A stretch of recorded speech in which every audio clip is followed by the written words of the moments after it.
चलिए, तो नेक्स्ट जो इनिबिशन है वो है नॉन कॉम्पिटिटिव इनिबिशन। और नॉन कॉम्पिटिटिव इनिबिशन या नॉन कॉम्पिटिटिव इनिबिटर में क्या होता है ये हम देख लेते हैं।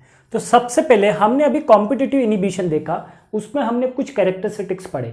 तो सबसे पहला उसका कैरेक्टरिस्टिक्स क्या था कि कॉम्पिटिटिव इनिबिटर का जो स्ट्रक्चर होता है, ठीक है, वो एनालॉगस होता है टू द सबस्ट्रेट। तो इसी में सबसे पहली बात वही आएगी, inhibitor of the non competitive types has no structural resemblance with the substrate. तो इन दोनों में कोई भी सिमिलरिटी नहीं होती, जबकि कॉम्पिटिटिव इनिबिटर में जो है वो स्ट्रक्चर ऑफ इनिबिटर और सबस्ट्रेट जो हैं वो लगभग एक जैसे होते हैं, ठीक है। लेकिन नॉन कॉम्पिटिटिव में ऐसा नहीं होता है। Inhibitor bind at the site other then the active sites on the enzyme surface. इसका मतलब ये हुआ कि नॉन कॉम्पिटिटिव इनिबिशन में जो इनिबिटर है वो ऐसी जगह पे जाके जुड़ेगा एंजाइम के जो कि सबस्ट्रेट की साइट नहीं होती। मतलब ये कि एक ऐसी साइट जो कि एंजाइम में ऑलरेडी प्रेजेंट है, जो कि स्पेशली सिर्फ इनिबिशन के लिए, इनिबिटर के लिए बनी हुई है। तो इनिबिटर जो है उस पर्टिकुलर अलग से बनी हुई साइट पे जाके जुड़ेगा, वो सबस्ट्रेट साइट पे जाके नहीं जुड़ेगा। तो inhibitor has a strong affinity to bind at the second site. इसी दूसरी साइट जो दूसरी साइड होती है जिसपे कि सब इनिबिटर जाके जुड़ता है, इसी को हम एलोस्टेरिक साइट बोलते हैं, ठीक है। एलोस्टेरिक साइट मतलब अदर देन दी सबस्ट्रेट साइट है, ठीक है, ये ऑलरेडी उसमें बनी हुई है, ठीक है। तो ये ध्यान रखिएगा, नॉन कॉम्पिटिटिव में जो इनिबिटर की जुड़ने की जो अलग से जगह है वो ऑलरेडी बनी हुई है, ठीक है, वो ऑलरेडी उसमें प्रेजेंट है naturally. The inhibitor does not interfere with the enzyme substrate complex। मतलब जहां पे कि चूंकि अब ये अलग जगह पे जुड़ रहा है, एंजाइम की सबस्ट्रेट साइट पे नहीं जुड़ रहा है, तो इनिबिटर जो है वो एंजाइम सबस्ट्रेट के जुड़ने की जो प्रक्रिया है उसको कहीं से भी इंटरफेयर नहीं करता, but prevent the catalytic activity of enzyme. लेकिन वो एंजाइम की कैटालाइटिक एक्टिविटी को प्रिवेंट कर देता है, probably due to the distortion in the enzyme conformation. किस कारण से? कि वो एंजाइम के शेप को, ठीक है, तो मान लीजिए कि ये एंजाइम है, इस एंजाइम की ये कौन सी एलोस्टेरिक साइट है, कौन सी साइट है, एलोस्टेरिक साइट है। ये वो साइट है जो कि परमानेंटली बनी हुई है अदर देन दी सबस्ट्रेट साइट। और ये कौन सी साइट है, ये सबस्ट्रेट साइट है ना, ये कौन सी साइट है, ये सबस्ट्रेट साइट है। तो सबस्ट्रेट साइट पे तो जाके सबस्ट्रेट जुड़ जाएगा और जो अदर साइट बनी हुई है उस पे जाके इनिबिटर जुड़ जाएगा, ठीक है। इसी को हम क्या बोल रहे हैं, एलोस्टेरिक साइट बोल रहे हैं। तो कहीं से भी सबस्ट्रेट के अटैचमेंट को ये कहीं से भी इंटरफेयर नहीं करेगा, ठीक है। तो सबस्ट्रेट अपनी जाके जुड़ जाएगा। लेकिन जब सबस्ट्रेट जुड़ने के बाद जब इनिबिटर जुड़ता है या इनिबिटर सबस्ट्रेट के पहले भी जुड़ जाता है तो वो एंजाइम को डिफॉर्म कर देता है, उसके स्ट्रक्चर को डिफॉर्म कर देता है, जिसके कारण एंजाइम जो है वो सबस्ट्रेट को प्रोडक्ट में कन्वर्ट नहीं कर पाता। और एंजाइम जब सबस्ट्रेट को प्रोडक्ट में कन्वर्ट नहीं कर पाता तो वो अपनी कैटालाइटिक एक्टिविटी को नहीं दिखा पाता। सो नॉन कॉम्पिटिटिव इनिबिशन में हमको ये ध्यान रखना है 2-3 चीजें स्पेशली। पहली ये कि इसमें स्ट्रक्चरल रिजेम्बलेंस नहीं होता सबस्ट्रेट से, ठीक है। दूसरी चीज कि सबस्ट्रेट की जुड़ने की जगह और इनिबिटर की जुड़ने की जगह एंजाइम पे अलग अलग है, ठीक है। और ये पहले से बनी हुई है एंजाइम में, है ना। ये कैसे इसको एंजाइम की कैटालाइटिक एक्टिविटी को कैसे ब्लॉक करता है, by changing the its conformation, ठीक है, उसके स्ट्रक्चरल चेंजेस को कर देता है। एग्जाम्पल हम इसका लेते हैं जैसे कि हैवी मेटल्स, ठीक है, जैसे कि लेड, मरकरी, ठीक है, जो हैवी मेटल्स हैं वो अब किसी एंजाइम पे बाइंड होती है तो वो नॉन कॉम्पिटिटिवली बाइंड होती हैं और उसके एक्शन को इनिबिट कर देती हैं। ये एंजाइम के जिस पार्ट पे जाके बाइंड होती है उसे बोलते हैं सिस्टीन सल्फहाइड्रिल ग्रुप, ठीक है। मतलब ये ऐसा ग्रुप होता है, सिस्टीन वाले अमाइनो एसिड पे सल्फहाइड्रिल ग्रुप होता है जिस पे जाके कि हैवी मेटल्स जो हैं वो जाके जुड़ जाती हैं। तो these are the characteristics of the non competitive inhibitor. और हमने देखा कि नॉन कॉम्पिटिटिव इनिबिटर में एंजाइम और सबस्ट्रेट और इनिबिशन जो है वो किस तरीके से जुड़ते हैं। अब आ जाते हैं हम हमारी एंजाइम काइनेटिक्स पे कि इस पूरे इनिबिशन में ग्राफ कैसे बनेगा, Km वैल्यू और Vmax वैल्यू जो है वो किस तरीके से हमको मिलेगी। तो यहां पे जो Km वैल्यू है वो अनचेंज्ड है और Vmax वैल्यू है वो डिक्रीज होती है। इससे पहले हमने कॉम्पिटिटिव इनिबिशन में देखा, उसमें देखा कि Km वैल्यू जो है वो इंक्रीज हो रही थी और Vmax वैल्यू जो है वो अनचेंज थी। यहां पे क्या हो रहा है कि Km वैल्यू अनचेंज है लेकिन Vmax वैल्यू जो है वो डिक्रीज हो रही है। ऐसा क्यों हो रहा है? नाउ हमको यही तो समझना है कि ऐसा क्या हुआ नॉन कॉम्पिटिटिव इनिबिशन में कि ये Vmax की वैल्यू जो है वो डिक्रीज हुई और Km की वैल्यू जो है वो चेंज नहीं हुई। तो इसको समझने के लिए हम फिर से एक ये ऐसी रिएक्शन समझते हैं जैसे कि हमने कॉम्पिटिटिव इनिबिशन में समझी थी। तो ये एक एंजाइम है, एंजाइम जो है वो सबस्ट्रेट से बाइंड होगा, हम यहां पे सबस्ट्रेट लिख देते हैं, ठीक है, और क्या बना लेगा, एंजाइम सबस्ट्रेट कॉम्प्लेक्स बना लेगा। क्या बना लेगा? एंजाइम सबस्ट्रेट कॉम्प्लेक्स बना लेगा। ये एंजाइम सबस्ट्रेट कॉम्प्लेक्स जो है ये प्रोडक्ट में कन्वर्ट हो जाएगा, ठीक है। तो सबस्ट्रेट काय में कन्वर्ट हो जा रहा है? प्रोडक्ट में कन्वर्ट हो जा रहा है। तो हमको ये जो ब्लैक कलर का ग्राफ मिलेगा ये हमारे माइकलिस मेंटेन प्लॉट पे ये ऐसा नॉर्मल मिलेगा और हमारे ये ब्लू कलर वाला जो ग्राफ मिलेगा ये सबस्ट्रेट के लिए नॉर्मल और ये इनिबिशन के लिए। तो ये हमको ब्लू कलर का जो ग्राफ मिलेगा ये हमको नॉर्मल कंसिडरेशन में मिलेगा। लेकिन जब नॉन कॉम्पिटिटिव इनिबिटर या इनिबिशन होगा तो इसमें क्या होगा? अब नॉन कॉम्पिटिटिव इनिबिटर में हम ये जानते हैं कि इनिबिटर की जुड़ने की जगह जो है वो सबस्ट्रेट से अलग है। तो वो दो तरीके जगह जुड़ सकता है, या तो वो एंजाइम के सबस्ट्रेट से जुड़ने से पहले जुड़ जाएगा। अगर वो एंजाइम के सबस्ट्रेट से पहले जुड़ने से जुड़ेगा तो एंजाइम इनिबिटर का कॉम्प्लेक्स बनेगा। ये एंजाइम इनिबिटर कॉम्प्लेक्स जो है ये सबस्ट्रेट को अटैच होने देगा, ठीक है।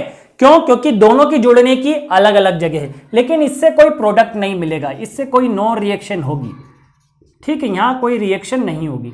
लेकिन मान लीजिए इनिबिटर जो है वो अलग हो जाता है, क्योंकि ये रिवर्सिबल इनिबिशन है, ठीक है। तो ये रिवर्सिबल इनिबिशन और यहां से इनिबिटर अलग हो जाता है तो वापस से हमको एंजाइम सबस्ट्रेट का कॉम्प्लेक्स मिलेगा और उससे हमको प्रोडक्ट मिल जाएगा और फिर से हमारी रिएक्शन हो जाएगी।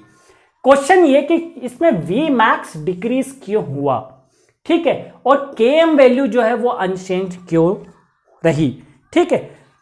तो इसको समझने के लिए हमको ये ग्राफ समझना पड़ेगा। यहां पे ये वाला जो ग्राफ देख रहे हैं हम ये इनिबिशन के लिए है। Vmax की वैल्यू जो ये आपको रेड से दिखी हुई है ये इनिबिशन के लिए ये नॉर्मल Vmax है।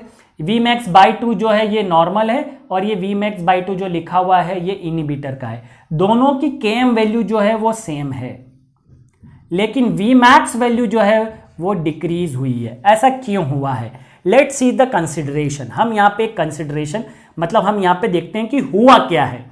Because the number of functional active site active enzyme because the number of functional active enzyme decreases that's why the Vmax it decreases. क्यों हो रहा है ऐसा? क्योंकि एंजाइम जो है जब इनिबिटर से जुड़ रहा है तो वो ऐसा नहीं है कि वो सिर्फ सबस्ट्रेट और उससे जुड़ने के बाद भी जुड़ा है, ठीक है, या सबस्ट्रेट एंजाइम सबस्ट्रेट कॉम्प्लेक्स बिना है तभी इनिबिटर जो उससे जुड़ पाएगा, ऐसा नहीं है। इनिबिटर जो है वो दोनों ही कंडीशन में जुड़ सकता है, भले वो एंजाइम फ्री फॉर्म में हो या एंजाइम कॉम्प्लेक्स फॉर्म में हो, दोनों ही कंडीशन में वो इनिबिटर उससे जुड़ सकता है। इस तरह के इनिबिशन होने के कारण, क्योंकि एंजाइम अगर इनिबिटर जो है वो एंजाइम से जब जुड़ जा रहा है तो वो उसके डिस्टोर्शन कर दे रहा है जिससे कारण कोई रिएक्शन नहीं हो पा रही। तो certain amount of the functional enzymes की जो क्वांटिटी है वो डिक्रीज कर दे रहा है, ठीक है। क्योंकि कॉम्पिटिटिव में तो क्या था कि दोनों एक ही जगह जुड़ रहे थे, तो अगर सबस्ट्रेट जुड़ जाता तो एंजाइम इनिबिटर के जुड़ने की जगह नहीं थी, इसलिए Vmax जो था उसमें कोई चेंज है। लेकिन यहां पे क्या हो रहा है, Vmax क्यों डिक्रीज हुआ? क्योंकि कुछ अमाउंट ऑफ एंजाइम जो है वो ऐसा रहेगा कि वो अनरिएक्टिव ही रह जाएगा, ठीक है, वो ये कॉम्प्लेक्स है वो प्रोडक्ट में कन्वर्ट नहीं हो पाएगा। तो हम यहां पे वही लिख रहे हैं, because the number of functional active enzyme is decreases, ठीक है। कुछ अमाउंट जो है वो प्रोडक्ट में कन्वर्ट होगा एंजाइम का और कुछ ऐसा होगा जिससे कि इनिबिटर जुड़ के नो रिएक्शन देगा। So inhibitor binds to the enzyme at any given moment of the time of the reaction and inhibit the functional active enzyme. ठीक है, इसके कारण क्या होगा कि वो फंक्शनल एक्टिव एंजाइम को क्या कर देगा, डिक्रीज कर देगा। अब क्वेश्चन ये उठता है कि Km वैल्यू जो है वो अनचेंज्ड क्यों रही। Km वैल्यू हमको क्या बताती है, हमने जब Km वैल्यू को डिफाइन किया था तो क्या बताया था कि Km वैल्यू सबस्ट्रेट का वो कंसंट्रेशन है, ठीक है, जो हमको Vmax/2 पे मिलता है। ठीक, इसका मतलब Km वैल्यू जो है वो एफिनिटी बताती है सबस्ट्रेट की एंजाइम से। अब हम यहां पे देखते हैं कि क्या इनिबिटर ने, जो इनिबिटर था हमारा नॉन कॉम्पिटिटिव इनिबिटर था, उसने सबस्ट्रेट के अटैचमेंट को अफेक्ट किया है क्या, नहीं किया। ठीक है, इनिबिटर ने सबस्ट्रेट के अटैचमेंट को कहीं भी अफेक्टेड नहीं किया। यहां पे भी ये जुड़ जाएगा और फिर इनिबिटर जुड़ जाएगा तो कोई रिएक्शन नहीं होगी। अगर इनिबिटर पहले जुड़ जा रहा है तो भी सबस्ट्रेट जो है वो उससे जुड़ सकेगा, क्योंकि इसकी जुड़ने की जगह ही अलग है। इसलिए जो Km की वैल्यू है वो अनचेंज रहेगी। क्यों? क्योंकि सबस्ट्रेट के जुड़ने की जो केस है वो चेंज नहीं हो रहा है, वो जुड़ेगा, भले प्रोडक्ट ना बने। ठीक है, भले प्रोडक्ट ना बने, लेकिन एफिनिटी टू दी सबस्ट्रेट, ठीक है, एफिनिटी जो है सबस्ट्रेट की है वो एंजाइम से जरूर है। इसलिए Km वैल्यू जो है वो अनचेंज्ड है, because the inhibitor binds to the site other than this active site of the substrate. ठीक है, तो एक्टिव साइट के बिना अलग जगह जुड़ रहा है। So the affinity of the substrate to the active site does not change. ठीक है, अगर एफिनिटी जो है वो चेंज नहीं होगी सबस्ट्रेट की एंजाइम से तो Km वैल्यू चेंज नहीं होती। अगर एफिनिटी डिस्टर्ब हो जाएगी, ठीक है, मान लीजिए एफिनिटी, पिछले वाले में Km वैल्यू क्यों डिक्रीज हुई, क्योंकि दोनों एक ही जगह जुड़ रहे थे, तो वो इनिबिटर जुड़ जाने के कारण सबस्ट्रेट नहीं जुड़ पा रहा था, तो एफिनिटी ऑफ द सबस्ट्रेट जो है वो कम हो रही थी, इसलिए Km वैल्यू डिक्रीज हुई थी। यहां पे सबस्ट्रेट अलग जुड़ रहा है और इनिबिटर अलग जुड़ रहा है, दोनों की पोजीशन अलग है, इसलिए एफिनिटी जो सबस्ट्रेट की एंजाइम से वो चेंज नहीं हुई है, इसलिए Km वैल्यू चेंज नहीं होगी। तो होप आपको ये चीज क्लियर हो गई होगी कि नॉन कॉम्पिटिटिव इनिबिटर में किस तरीके से हमको एक्सप्लेन करना है और ये क्यों ऐसा हुआ ये भी आपको क्लियर हो गया होगा। अब हम देख लेते हैं इसका last reversible competitive reversible inhibition, और उसको बोलते हैं अनकॉम्पिटिटिव इनिबिशन। तो अब बात कर लेते हैं हम हमारे लास्ट रिवर्सिबल इनिबिशन की, और वो है अनकॉम्पिटिटिव इनिबिटर की या अनकॉम्पिटिटिव इनिबिशन की। तो नॉन कॉम्पिटिटिव हम देख चुके हैं, कॉम्पिटिटिव हम देख चुके हैं, अब है uncompetitive inhibition. It is also known as the anti competitive inhibitor. Inhibitor, अब यहां से आप बात ध्यान से सुनिएगा और समझिएगा। Inhibitor binds to the enzyme substrate complex, ये इसका मेन पॉइंट है ना, कि जो इनिबिटर है वो फ्री एंजाइम पे बाइंड नहीं होता। वो कब बाइंड होता है? जब सबस्ट्रेट एंजाइम से बाइंड हो जाएगा, नॉट द फ्री एंजाइम। ठीक है, इसका मतलब ये कैसे होता है कि जब सबस्ट्रेट एंजाइम से बाइंड होगा तो वो एक नई जगह क्रिएट करेगा, ये पहले से एंजाइम में नेचुरली प्रेजेंट नहीं थी, जैसे कि नॉन कॉम्पिटिटिव में प्रेजेंट रहती है। ये तब हुई जब सबस्ट्रेट ने एक्टिव साइट पे जाके बाइंड किया तो उसने एक नई जगह सरफेस पे क्रिएट करी, और इस नई सरफेस पे जाके क्या हो रहा है, इनिबिटर बाइंड हो रहा है और फिर नो रिएक्शन दे रहा है। तो इस अनकॉम्पिटिटिव इनिबिटर में, जो इनिबिशन में जो इनिबिटर है वो फ्री एंजाइम पे बाइंड नहीं होता है जैसे कि नॉन कॉम्पिटिटिव में होता है। ठीक है, बल्कि वो किस पे बाइंड होता है, वो एंजाइम सबस्ट्रेट कॉम्प्लेक्स पे ही बाइंड होगा। तो EX कॉम्प्लेक्स या enzyme substrate complex first form and then the uncompetitive inhibitor bind. ठीक है, तो सबसे पहले कॉम्प्लेक्स बनेगा और फिर इनिबिटर जो है उस पे जाके बाइंड होगा। नॉन कॉम्पिटिटिव में क्या हो रहा था, in the non competitive inhibitor binds to the free enzyme और दी ES कॉम्प्लेक्स, वो दोनों में से किसी पे भी बाइंड हो जा रहा था, बल्कि अनकॉम्पिटिटिव जो है वो सिर्फ ES कॉम्प्लेक्स पे ही बाइंड होगा। और ये कैसे बाउंड होगा? क्योंकि ES जैसे ही सबस्ट्रेट एंजाइम पे जाके बाइंड होगा वो एक नई साइट क्रिएट करेगा। जब नई साइट क्रिएट होगी तो उस पे जाके इनिबिटर जो है बाइंड होगा। नॉन कॉम्पिटिटिव में इनिबिटर के लिए पहले से जगह बनी हुई थी और वो वहां पे जाके बाइंड हो जाता था, इसलिए वो फ्री में भी बाइंड हो जाता था और कॉम्प्लेक्स में भी बाइंड हो जाता है। यहां पे कब होगा? जब सबस्ट्रेट जाके बाइंड होगा तो वो चीज उसकी जगह बनाएगा और वहां पे फिर इनिबिटर जाके बाइंड होगा। Non structural resemblance with the substrate, तो ये तो दोनों में ही है, अनकॉम्पिटिटिव और नॉन कॉम्पिटिटिव दोनों ही तरह के इनिबिशन में जो इनिबिटर है उसका कोई भी structural resemblance with the substrate नहीं होता। तो इसको हम यहां पे इस तरीके से समझ सकते हैं कि ये एंजाइम है, ये एंजाइम जो है इसको मत लीजिएगा, जो नीचे टेबल बनी है हम बाद में देखेंगे, है ना। ये एंजाइम जो है इसे सबस्ट्रेट जाके बाइंड होगा। जब सबस्ट्रेट और एंजाइम का कॉम्प्लेक्स बन जाएगा तो वो एक नई जगह क्रिएट करेगा। इसी को एलोस्टेरिक हमने साइड बोला था नॉन कॉम्पिटिटिव में। फिर इस पे जाके इनिबिटर बाइंड होगा और तब जाके रिएक्शन होगी।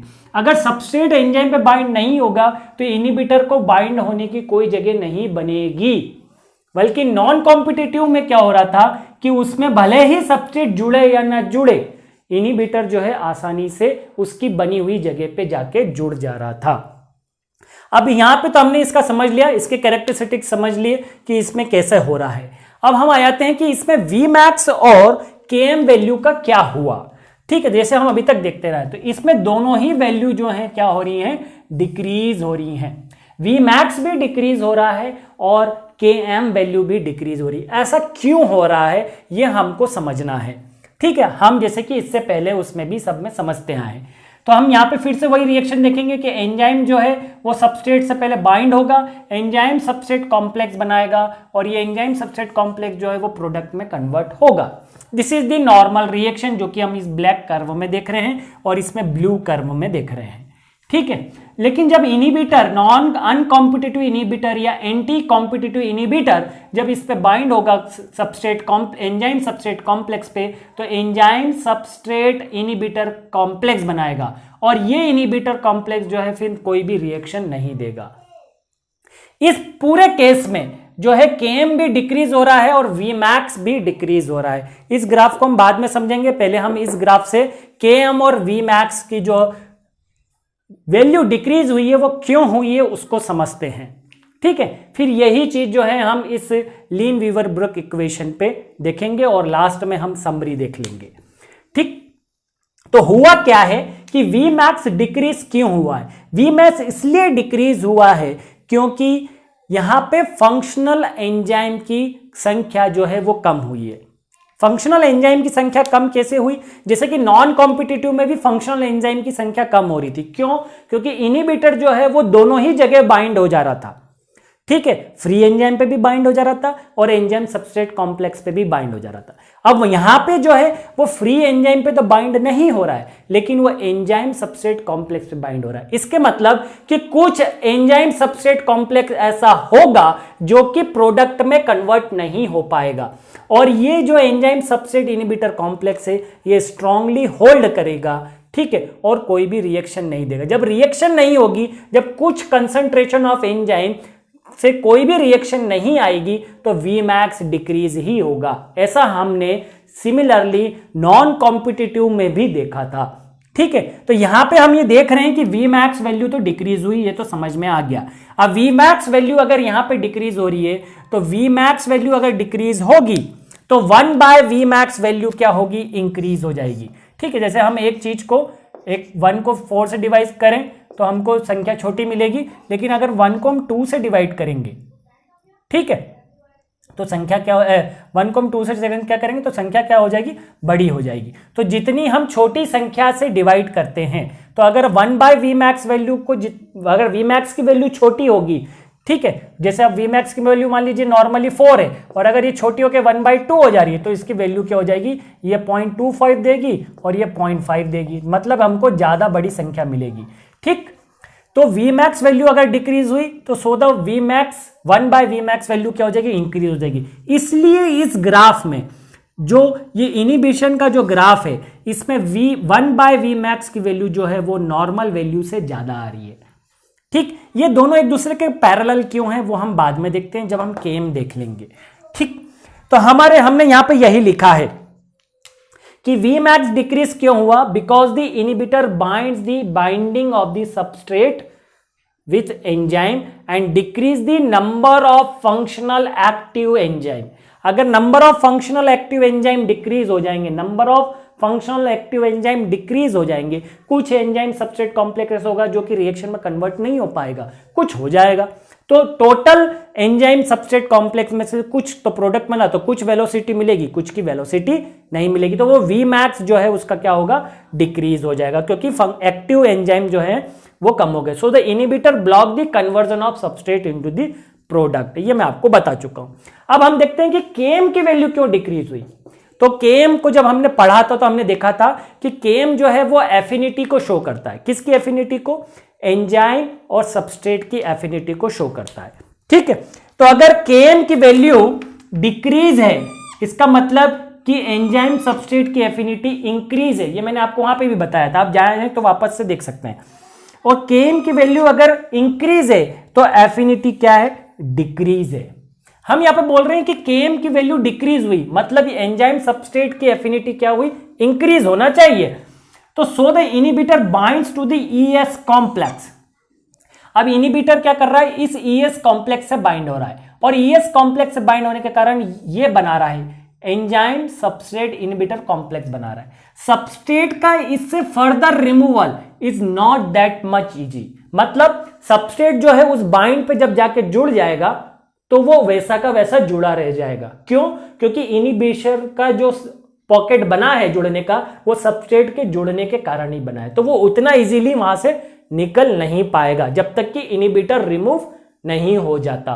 ठीक है, तो वो वहां से निकल नहीं पाएगा, मतलब उसकी एफिनिटी जो है वो ज्यादा हो गई उस एंजाइम से। नॉन कॉम्पिटिटिव में ऐसा क्यों नहीं हुआ था, क्योंकि दोनों की जुड़ने की जगह ऑलरेडी बनी हुई थी। ठीक है, तो इनिबिटर को पॉकेट बनाने, सबस्ट्रेट को वो जगह बनाने की जरूरत नहीं पड़ी इनिबिटर के लिए। ठीक है, वो अपने आप बनी हुई थी, इसलिए वो इनिबिटर जुड़ा हो या नहीं जुड़ा हो वो आसानी से निकल जा रहा था, इसलिए वहां पे Km वैल्यू जो है वो चेंज नहीं हुई थी। यहां पे क्यों हो जा रही है ऐसी, क्योंकि जब सबस्ट्रेट जुड़ेगा तभी वो साइट बनेगी जहां पे कि इनिबिटर जुड़ रहा है, और जब साइट बनेगी तो सबस्ट्रेट फिर वो इजीली उससे निकल नहीं पाएगा, नहीं तो फिर क्या होगा, इनिबिटर को सबसे पहले निकलना पड़ेगा, फिर सबस्ट्रेट निकल पाएगा। तो उस कॉम्प्लेक्स से सबस्ट्रेट का निकलना इतना आसान नहीं है जितना कि नॉन कॉम्पिटिटिव में था। इसका मतलब एफिनिटी ऑफ द सबस्ट्रेट जो है वो एंजाइम से ज्यादा हो गई। अगर एफिनिटी ऑफ सबस्ट्रेट से एफिनिटी जो ज्यादा होती है तो Km वैल्यू डिक्रीज होती है, तो हम बोल ही रहे हैं। ठीक है, अगर Km वैल्यू डिक्रीज हो रही है तो एफिनिटी ऑफ द एंजाइम और सबस्ट्रेट जो है वो बढ़ती है, और अगर Km वैल्यू ज्यादा होती है तो एफिनिटी क्या होती है, डिक्रीज होती है। तो यहां पे ऐसा क्यों डिक्रीज हुआ, क्योंकि ये एंजाइम सबस्ट्रेट इनिबिटर कॉम्प्लेक्स से सबस्ट्रेट का निकलना इतना आसान नहीं था, इसकी एफिनिटी बढ़ी, इसलिए जो है वो Km की वैल्यू क्या हो गई, डिक्रीज हो गई। तो यहां पे हम इसकी Vmax डिक्रीज होगी तो इसकी Km की वैल्यू भी डिक्रीज हो जा रही है इनिबिटर में, ये हम इस ग्राफ से समझा सकते हैं। अगर Km की वैल्यू डिक्रीज हो रही है तो इस स्लोप में, ये स्लोप जो है ये यहीं पे क्यों नहीं आया, ये एक दूसरे के पैरेलल क्यों हो गए इन लीन-वीवर-ब्रिक इक्वेशन। इसलिए लीन-वीवर-ब्रिक इक्वेशन को हमने बोला था, इसकी application it is use for the inhibition, enzyme inhibition को एक्सप्लेन करने के लिए ये बहुत इजी ज्यादातर यूज होता है। तो अगर ये दोनों, अगर हम कोई दो एक्सपेरिमेंट कर रहे हैं, एक में हमने सबस्ट्रेट डाला है और एक में हमने सबस्ट्रेट प्लस इनिबिटर डाला है, अगर दोनों के ग्राफ पैरेलल मिलते हैं तो इसका मतलब कि वो अनकॉम्पिटिटिव इनिबिटर है। ठीक है, अगर उसके ग्राफ में हमको इससे पहले हमने जो ग्राफ देखे थे नॉन कॉम्पिटिटिव का वैसा मिलता है तो वो हमको नॉन कॉम्पिटिटिव इनिबिटर को शो करता है। ठीक है, ये थोड़ा सा कॉम्प्लेक्स होता है, ये बहुत इजी है। अगर Km की वैल्यू डिक्रीज होगी तो -1/Km की वैल्यू जो है वो क्या हो जाएगी, इंक्रीज हो जाएगी, और अगर वो इंक्रीज होगी तो वो किस तरफ जाएगी, वो और नेगेटिव साइड चली जाएगी, इसलिए ये जो वैल्यू है इनिबिटर की वो इस तरफ आई। ठीक है, साथ के साथ अब इसमें स्लोप चेंज क्यों नहीं हुआ, स्लोप चेंज क्यों नहीं हुआ, क्योंकि Vmax हमने स्लोप कैसा लिखा था इसमें कि Km/Vmax, अब इसका स्लोप चेंज नहीं है, दोनों का स्लोप जो है वो एक जैसा ही रहेगा। क्यों? क्योंकि Km की वैल्यू भी उतनी ही डिक्रीज हुई जितनी कि Vmax की वैल्यू डिक्रीज हुई। ठीक है, उसमें हमने स्लोप क्यों चेंज देखा था कॉम्पिटिटिव में? क्योंकि वहां पे Vmax जो था वो अनचेंज था, लेकिन Km की वैल्यू क्या हो गई थी? बढ़ गई थी, इसलिए स्लोप जो है वो थोड़ा सा टेढ़ा हो गया था। यहां पे क्यों नहीं होगा?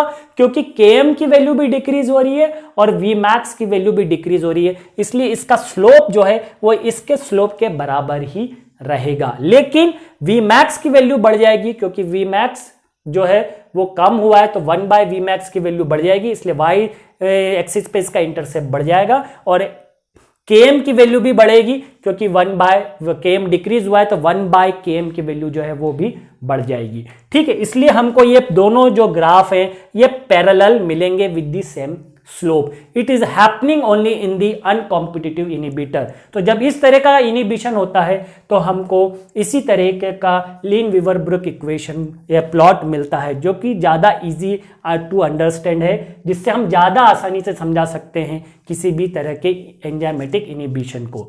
ठीक है, तो आपको इसको मैं समरी कर देता हूं। तो ये समरी है टाइप ऑफ द इनिबिशन। तो कॉम्पिटिटिव इनिबिशन में Vmax वैल्यू अनचेंज रहेगा, Km की वैल्यू इंक्रीज होगी, क्योंकि हम सबस्ट्रेट का कंसंट्रेशन बढ़ाते हैं। सबस्ट्रेट का कंसंट्रेशन काय के लिए बढ़ाते हैं? ताकि इनिबिटर जो है वो बाहर आ जाए। नॉन कॉम्पिटिटिव में Vmax डिक्रीज होगा, लेकिन Km की वैल्यू जो है वो अनचेंज रहेगी, कोई चेंज नहीं होगा। Vmax वैल्यू क्यों चेंज होगी? क्योंकि फंक्शनल वैल्यू जो है वो, फंक्शनल एंजाइम की वैल्यू जो है वो कम हो जाती है। कुछ एंजाइम ऐसा है जो कि इनिबिटर से बाइंड हो जाएगा और कोई रिएक्शन नहीं दे पाएगा। अनकॉम्पिटिटिव में दोनों चीजें डिक्रीज होती हैं। क्यों? क्योंकि इसमें Vmax में, क्योंकि वही जो सा रीजन जो यहां पे था वो यहीं पे था। Km की वैल्यू क्यों डिक्रीज हुई?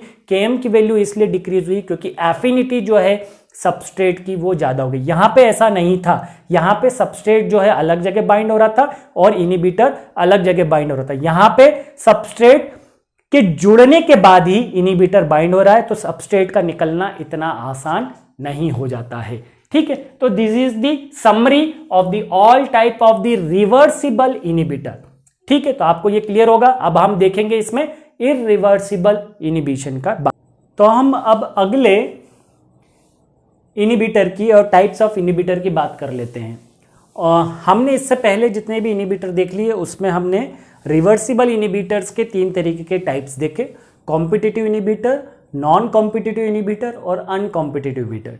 अब हमने इनिबिटर्स को 2 कैटेगरीज में डिवाइड किया था, रिवर्सिबल और इररिवर्सिबल। तो रिवर्सिबल हमारे सभी कंप्लीट हो गए, अब हमारे बचता है इररिवर्सिबल।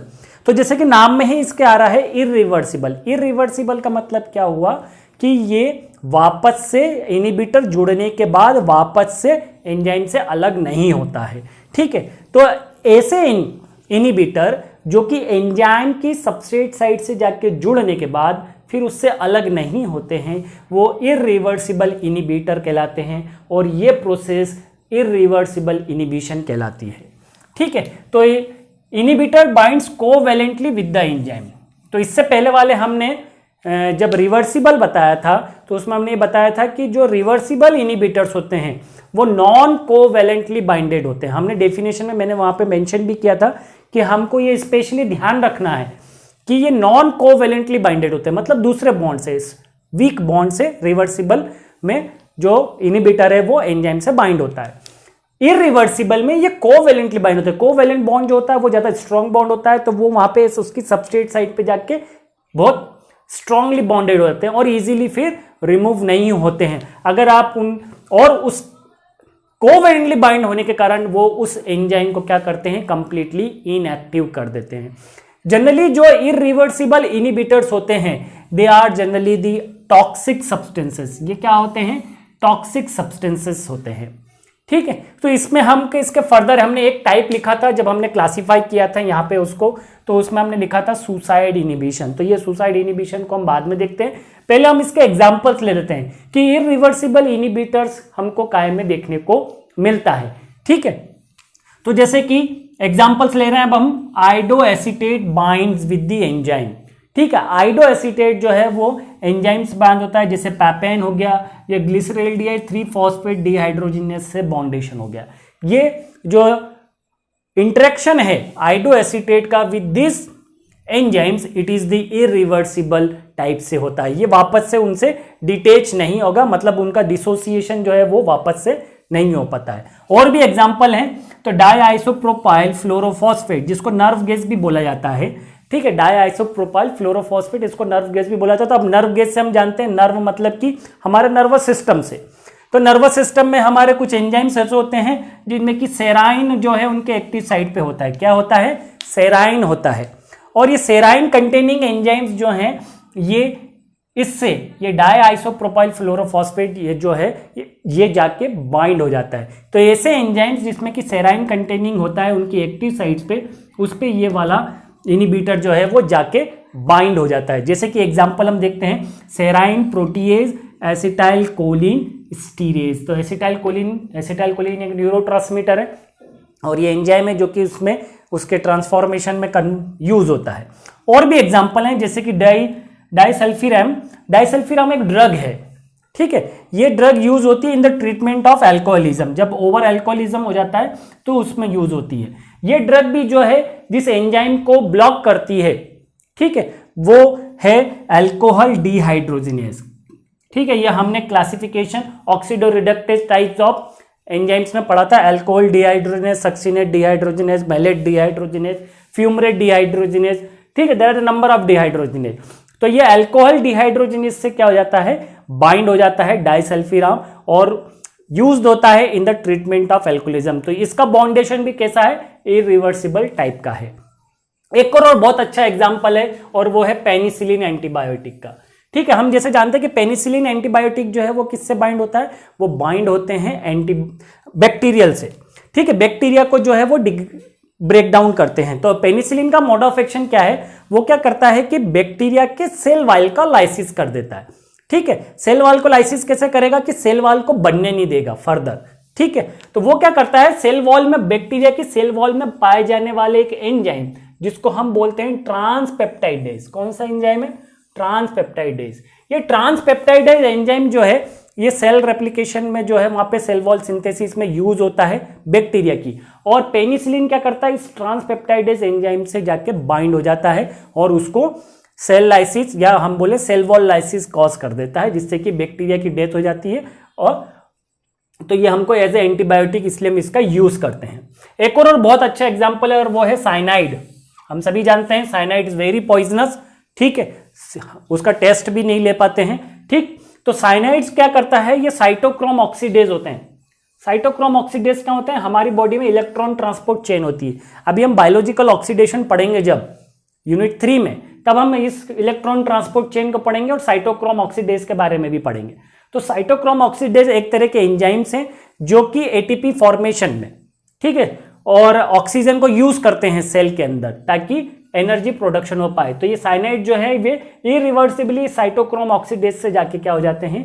बाइंड हो जाते हैं। तो these are the certain examples of the irreversible inhibitors. तो इरिवर्सिबल इनिबिटर्स क्या होते हैं? जो कि कोवैलेंटली बाइंड हो जाते हैं किसी भी एंजाइम सबके एक्टिव साइट्स पे जाके और उन्हें इनएक्टिव कर देते हैं, उन्हें, ठीक है, किसी काम का नहीं रहता उसके बाद एंजाइम फिर, क्योंकि वो डिटेच नहीं हो पाते। इसी में हमने एक एग्जांपल देखा है इरिवर्सिबल में, वो है सुसाइड। सुसाइडल इनिबिशन या सुसाइड वाले इनिबिटर्स क्या है? इसको आप इस तरीके समझिए कि एक एंजाइम है, उस एंजाइम पे जाके एक सबस्ट्रेट जुड़ जा रहा है। अब ये जो सबस्ट्रेट जुड़ रहा है ये इरिवर्सिबली, मतलब इस टाइप का इनिबिटर नहीं है, नॉर्मल इनिबिटर है, मतलब रिवर्सिबल इनिबिटर है। तो ये वहां जाके जुड़ेगा और ये एंजाइम इस सबस्ट्रेट को क्या करेगा? प्रोडक्ट में कन्वर्ट कर देगा। वो जो प्रोडक्ट बनेगा, वो प्रोडक्ट जो है अब वो इसी एंजाइम को जिससे कि ये बना है इस पे जाके ये अटैच होगा। और वो अटैचमेंट कैसे होगा? इरिवर्सिबल अटैचमेंट होगा। इसी को बोल रहे हैं सुसाइडल इनिबिशन।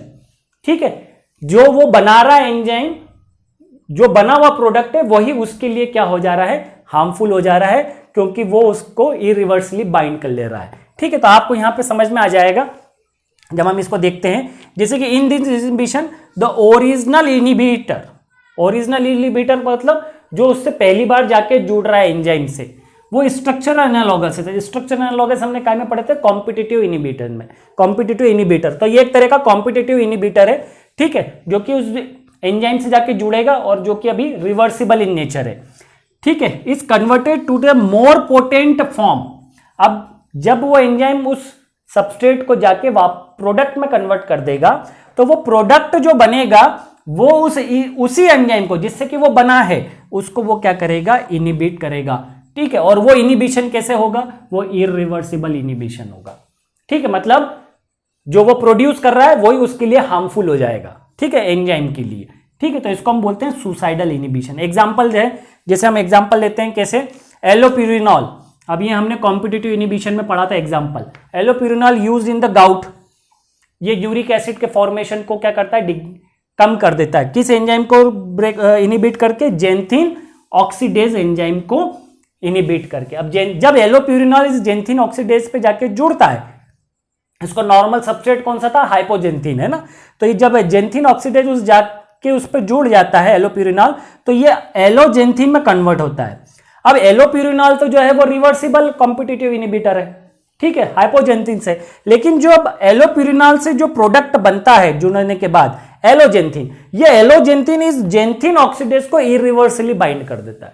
समझ में आ गई बात। तो जो वो बना रहा है वही उसके लिए हार्मफुल हो जा रहा है एंजाइम के लिए, ठीक है, और जो नॉर्मल अटैचमेंट के थ्रू उससे अटैच हो रहा है। तो alloxanthine is a more potent inhibitor of this enzyme. इसके और भी एग्जांपल हैं, जैसे कि एस्प्रिन जो है वो भी इसी तरह का प्रोडक्ट बनाती है, जो कि साइक्लोऑक्सीजिनेज, ये एक तरह का एंजाइम है जो कि प्रोस्टाग्लैंडिन सिंथेसिस में यूज होता है। प्रोस्टाग्लैंडिन हमारे बॉडी में बहुत सारे ऐसे ऑटोकॉइड्स होते हैं जो कि इंफ्लेमेशन कॉज करते हैं, ठीक है, तो उसके सिंथेसिस को ब्लॉक करता है एस्प्रिन। तो इसमें जो सिंथेसिस, जिस एंजाइम जो हेल्प करता है उसका क्या नाम है, साइक्लोऑक्सीजिनेज। तो एस्प्रिन भी इसी तरह का वर्क करता है। पेनिसिलिन का भी हमने यहाँ पे देखा कि ये ट्रांसपेप्टाइडेज को ब्लॉक करता है बैक्टीरियल सेल वॉल में। तो ये किस तरीके से काम कर रहा है, ये ट्रांसपेप्टाइडेज से भी बैक्टीरियल सेल में ये भी किसका, सुसाइडल इनिबिशन की तरह काम कर रहा है, या सुसाइडल इनिबिटर की तरह काम कर रहा है। एक और एग्जांपल है इसमें, और वो है जाइडोवुडिन। जाइडोवुडिन का इस्तेमाल जो है वो काय में होता है, वो एड्स ट्रीटमेंट में होता है। एड्स के ट्रीटमेंट में जब जाइडोवुडिन देते हैं तो ये क्या करता है, ये रिवर्स ट्रांसक्रिप्टेज, ठीक है, रिवर्स ट्रांसक्रिप्टेज एंजाइम को क्या करता है, ब्लॉक करता है, ठीक है। तो ये जाइडोवुडिन भी जो है वो फिर ऐसे प्रोडक्ट में कन्वर्ट हो जाता है जो कि रिवर्स ट्रांसक्रिप्टेज एंजाइम को इरिवर्सिबली इनिबिशन कॉज कर देता है। तो these are the irreversible inhibitor. ये छोटा सा एक टॉपिक है, ठीक है। हमने अब यहाँ पे हमारा इनिबिशन वाला जो टॉपिक है वो कंप्लीट हो जाता है। मैं आपको समराइज कर देता हूं कि हमने एंजाइम इनिबिशन में क्या क्या पढ़ा है। एंजाइम इनिबिशन में हमने एंजाइम इनिबिशन क्या होता है ये देखा।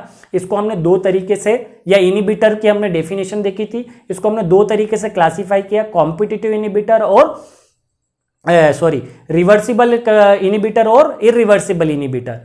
रिवर्सिबल इनिबिटर जो है वो फिर से क्लासिफाई किया गया है तीन कैटेगरीज में, competitive inhibitor, non competitive inhibitor और अनकॉम्पिटिटिव इनिबिटर। इन सबके हमने टाइप्स देखे। इसमें ये देखा कि इनके ग्राफ कैसे बनते हैं, इसमें Vmax और Km की वैल्यू में कैसे फ्लक्चुएशन होता है। ये कॉम्पिटिटिव एग्जाम में भी पूछा जाता है बहुत सारी जगह, है ना, एंजाइम इनिबिशन में कि किसमें Vmax का क्या होगा, किस तरह के इनिबिशन में, है ना, बहुत सारी जगह पूछा जाता है जीपेट वीपेट में।